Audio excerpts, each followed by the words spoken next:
ଦବିର ଅନ୍ୟ ଏକ ଗୁରୁତ୍ୱପୂର୍ଣ୍ଣ ନାଁ ହେଲା ମନୋଜ ମିଶ୍ର। ଚାକିରିରେ ଥିବାବେଳେ ପ୍ରଧାନମନ୍ତ୍ରୀ ଓ ଗୃହମନ୍ତ୍ରୀଙ୍କୁ ସାମାଜିକ ଗଣମାଧ୍ୟମରେ ସମାଲୋଚନା କରିଥିଲେ।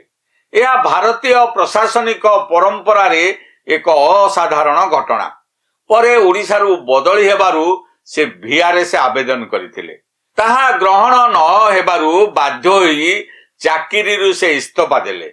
ପରେ ପାଣ୍ଡିଆନଙ୍କ ଦୟାରୁ ଆଇଟି ବିଭାଗରେ ଠିକାରେ ସଚିବ ନିଯୁକ୍ତି ହୋଇଥିଲେ। କିନ୍ତୁ ଗତ ନିର୍ବାଚନରେ ବିଜୁ ଜନତା ଦଳ ହାରିବା ପରେ ସେ ଠିକା ସଚିବ ପଦରୁ ମଧ୍ୟ ଇସ୍ତଫା ଦେଇ ସାରିଛନ୍ତି। ଏହି ଘଟଣା ସବୁକୁ ନେଇ ତାଙ୍କୁ ଏକ ରାଜନୈତିକ ଶହୀଦ ଭାବରେ ପ୍ରସ୍ତୁତ କରାଯାଉଛି କି ବୋଲି ଦଳୀୟ ମହଲରେ ଏବେ ପ୍ରଶ୍ନ ଉଠୁଛି। ପାଣ୍ଡିଆନ ଗୋଷ୍ଠୀ ପାଇଁ ଏହା କେବଳ ଏକ ଥଇଥାନର ପ୍ରଶ୍ନ ନୁହେଁ, ଏହା ହେଉଛି ନିଜ ଶକ୍ତିକୁ ପୁନଃ ସ୍ଥାପନ କରିବାର ଚେଷ୍ଟା। କିନ୍ତୁ ଦଳୀୟ କାର୍ଯ୍ୟକର୍ତ୍ତା ମାନଙ୍କ ମଧ୍ୟରେ ପ୍ରଶ୍ନ ଉଠୁଛି, ଚାକିରିରେ ଥାଇ ରାଜନୀତି କରିଥିବା ଲୋକଙ୍କୁ ରାଜ୍ୟସଭା ପଠାଇବା କ'ଣ ସଠିକ ପଦକ୍ଷେପ ହେବ?